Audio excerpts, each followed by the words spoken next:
Welcome to Baby's Birthday.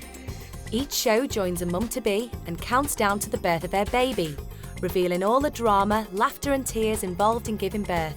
Because let's be honest, giving birth is never a walk in the park. To help chart each birth, this is the Baby's Birthday Clock. It's there to count down to each mum's due date. And once labour kicks off, the clock kicks in and times the birth so you know exactly how long each mum's been in labour, whether it's 2 hours or a whopping 20 hours. All the action of the birth is boiled down into a half-hour show. So, we'd better crack on. I'm just a bit worried now, and more nerves, excited as well. Teenager Rebecca Pierce is due to give birth to her second child. But will it be too much for her? I don't know. I just want it to be over.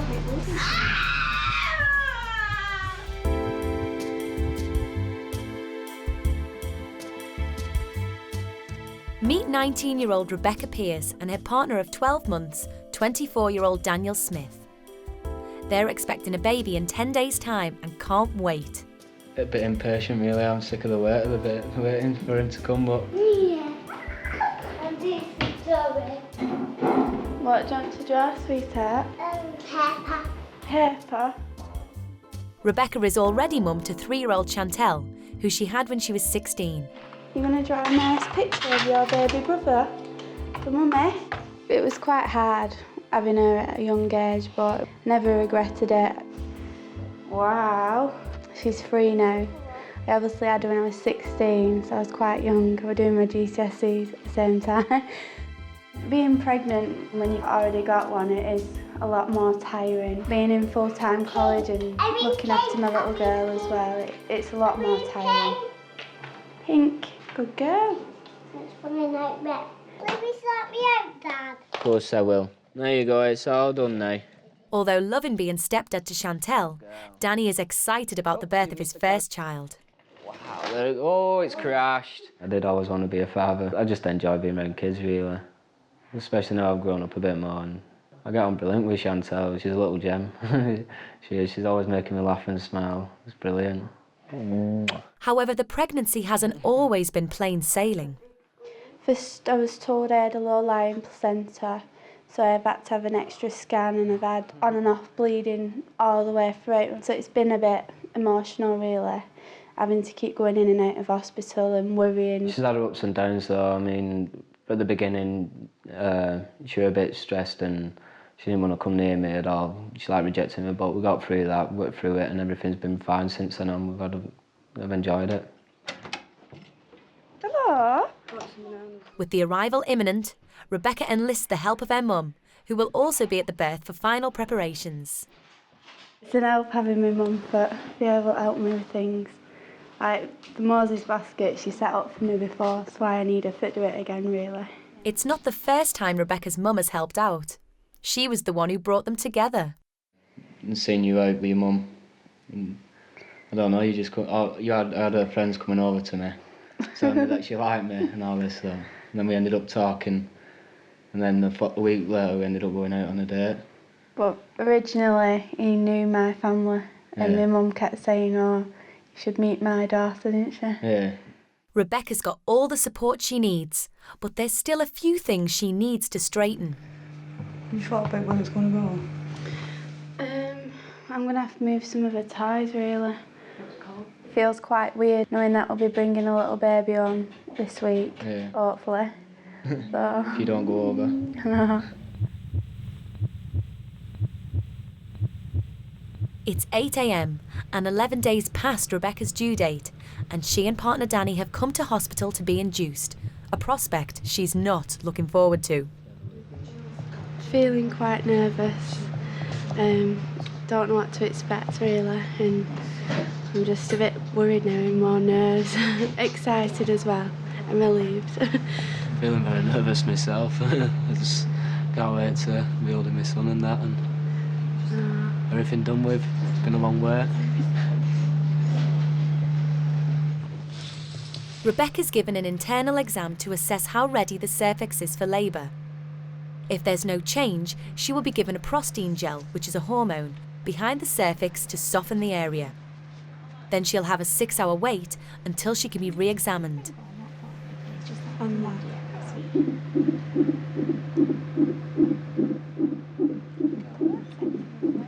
We've just done an internal examination and we found that she's suitable to have her waters broken, so we're going to continue the induction process. That's good news for Rebecca, so she and partner Danny head down to the delivery suite. There you go, just take a seat.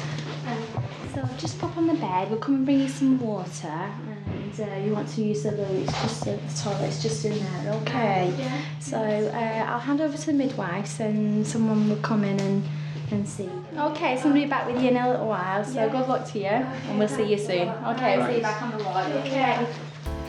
Now Rebecca's moved down to the delivery suite, her mum Yvonne arrives to offer more support and join the waiting game.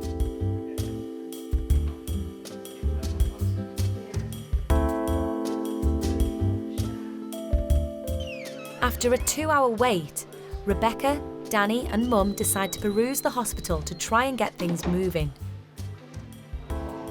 We got told to have a walkabout because it might help Becky bring on labour a bit more. Another 10 minutes wasted, but as Rebecca gets back, midwife Natalie has arrived to break her waters. How does you feel? Yeah. All right. Yeah, I was really nervous at that point. I was like, I didn't know what was going to happen, and they say every labour is different, and I was excited but nervous. It's fine. Although Rebecca had her waters broken with her first pregnancy, she's still not looking forward to the procedure. I was still a bit nervous about having my waters broken, but it helped that I already knew what to expect. We were a bit nervous about what was going to happen. I didn't know what the procedure was, but it didn't go too bad and it was all right.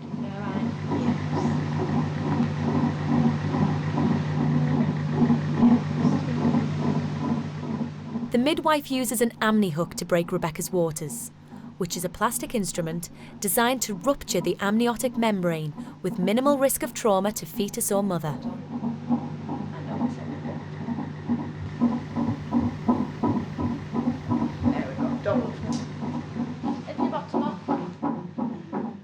It'll be an hour before her next check, but with her waters broken, Rebecca is that much nearer to giving birth. After I'd had my waters broken, the pain was a lot more agonising. It was a lot more intense, and I got a lot more pressure, and they were every 2 minutes. It's not just having her waters broken that is making Rebecca anxious. She has to go on a drip due to a bacterial infection called Group B strep. Strep B can cause serious infection and can be passed on to the baby, making it sick. If I don't think I'll get it, I won't do it. Okay. What? Right, just take your time. This is what I've been bothered about. This bit. I was very nervous when they was trying to put the drip in because of past experiences. With my last labour, all my hand was bruised, and I didn't like the thought of having something stuck in my hand because I think that made me panic a little bit. You're doing really well. Your hands are shaking. Since done needle tight. The drip's in place, but the pain is starting to increase, and although so far she's managed without pain relief, Mum suggests she tries the gas and air, even if it's only used to bite down on. Convinced her to try the gas and air, but she said she didn't like it, so the mouthpiece, I was told to bite on it, see if that'll help. When I was trying the gas and air, it was okay to an extent, but I didn't think it did much for me. It did help calm me down, and I could also bite on it, which was good if I didn't want to suck it in, but it did make me feel very sickly and dry mouthed.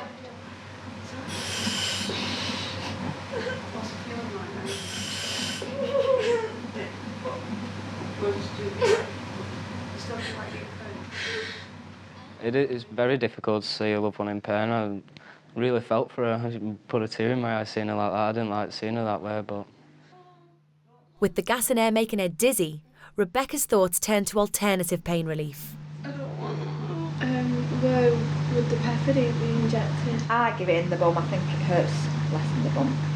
What's the side effects of the pethidine? The pethidine can cross the placenta, but we only worry about that really if you're going to deliver with, within half an hour of having it. which I don't think you are yet. I just think these pains are becoming stronger now, and you know, you're getting into labour. And I do think you need some pain relief. And especially if you're not using the gas and air. Yeah. I think I need some. Should I give you some pethidine? Yeah. I really did find I was struggling with the pain more than I thought I would. I just needed something. I didn't care about having a needle or anything at the time. I just wanted some relief from the pain. But as the midwife makes a quick exit to get pethidine, Rebecca's contractions mean she doesn't get far. Is it pushing down? Yeah. I feel like I need to push. Coming up, it's all getting too much for Rebecca.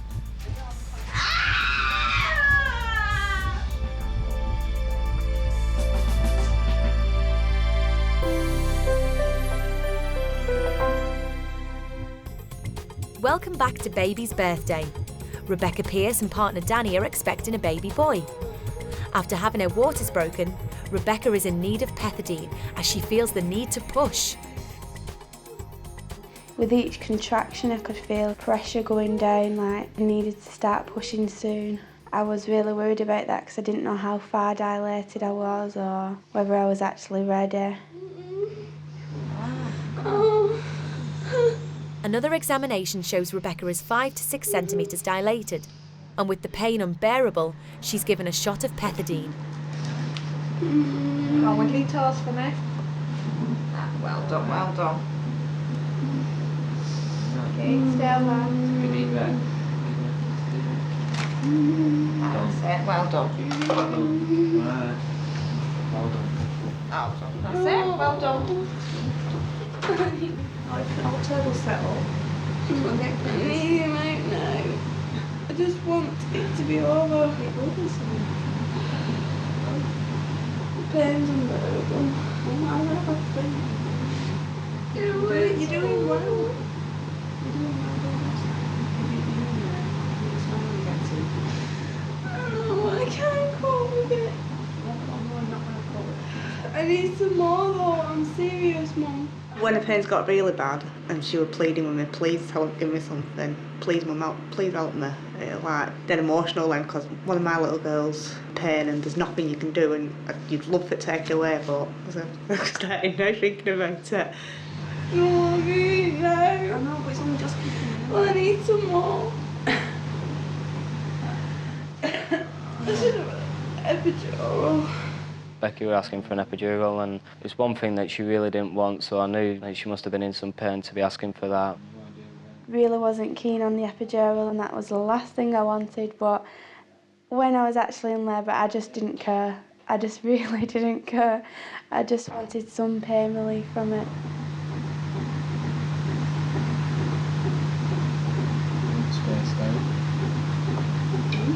Spaced out sometimes. When the pethidine had started working on her, I could see that it was working because her eyes were a bit rolling and her arms were really loose. It was quite funny, really, but it weren't nice seeing her like that. Just get him out. He is, he's coming. What's going on? What do you mean, what's going on? I just need him out. He's gonna come, he's coming. I remember pleading with everyone, yeah, I do remember that. It was, I don't know why I was that. I was just desperate for some sort of relief from it. I just wanted my baby and everything to just go away and just have my baby in my arms. I need some help. You need him out. I need some help. You're doing really well. You can do this. You can. You're doing well. It's hurting more because it's been quicker. It's more intense. You'll be out soon. Can I have something else? I can't give you anything else, sweetheart. I can't. You've had the pethidine, it's 4 hours and you've got this. You just need to use that all the way through. Okay? But an epidural. The thing is, with an epidural, by the time, I mean, they're here now, they need to syringe, so that's not a problem.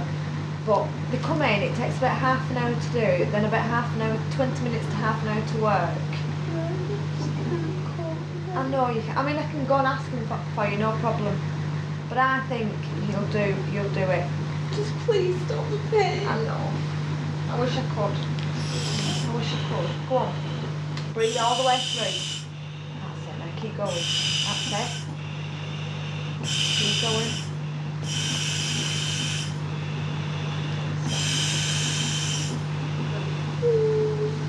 Go on. Whereabouts is the pain? Is it just in your tummy or is it in your back? Or is it right down? Down here? Yeah. Does it hurt there? Like, Yeah. let you try and have a wee. Might be that. Let you try and have a wee. I remember she wanted a wee and the pains were pretty strong then, so my wife said, you know, could I take her and carry her all the leads and that.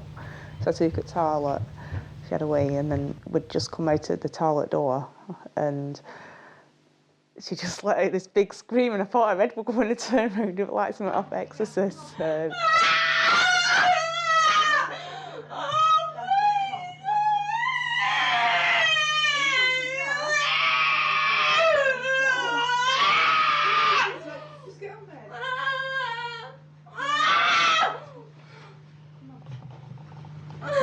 Come on.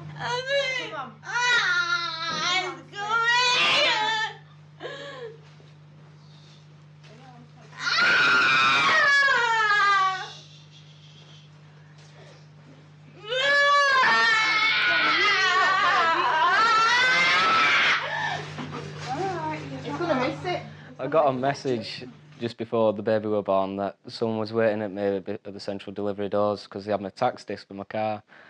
So I went out and then I walked them outside, and on my way back I had a midwife stood at the doors and she turned around and told me that Becky was delivering at the time and we were going to miss it, so I absolutely legged it to the delivery room.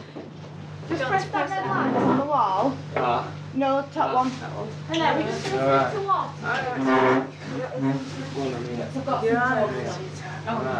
See, that walk to the toilet did the trick, didn't it? Yeah.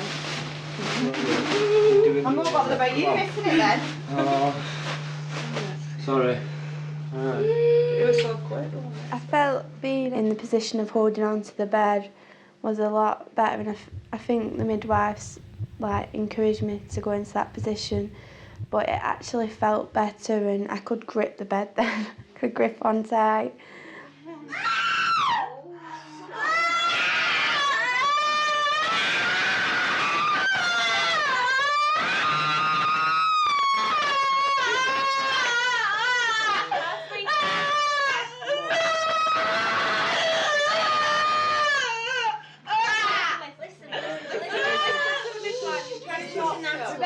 Calm yourself down, honey. Just take the gas when it gets too much, sweetheart. Now you've really got to listen to me now. Just breathe your gas.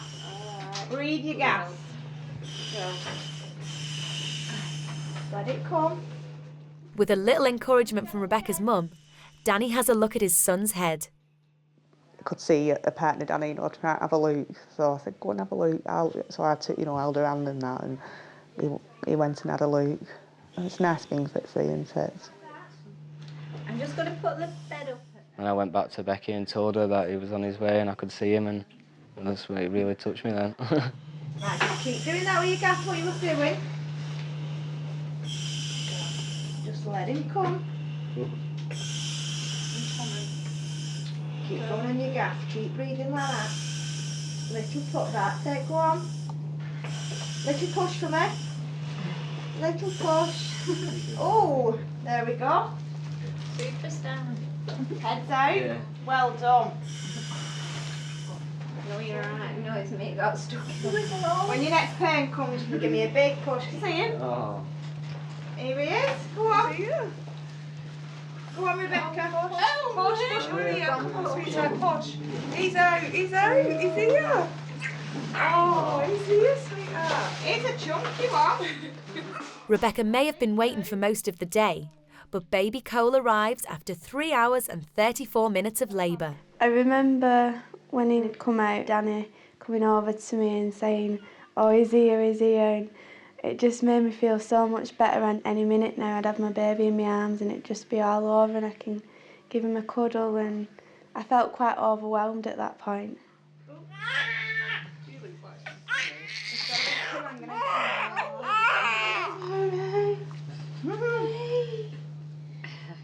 couldn't get over how beautiful he was, and it was like my baby. I felt really protective over him, and he was just beautiful. He was everything I wanted, and it was just that moment of holding him and looking at him for the first time. It was really emotional. It's the best thing in the world. When I saw the baby, I never expected to feel so happy and overwhelmed by everything. It's hard to describe the feelings really, but it's really nice, and I don't know, it's just brilliant. It's just a wonderful feeling.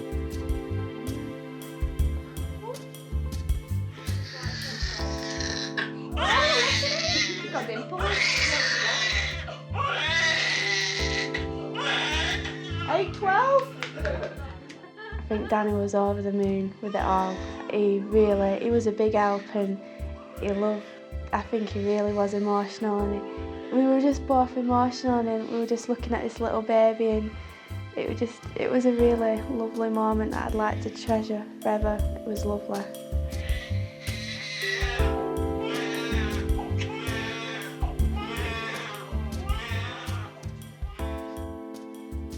One week after giving birth, and baby Cole is settling into family life.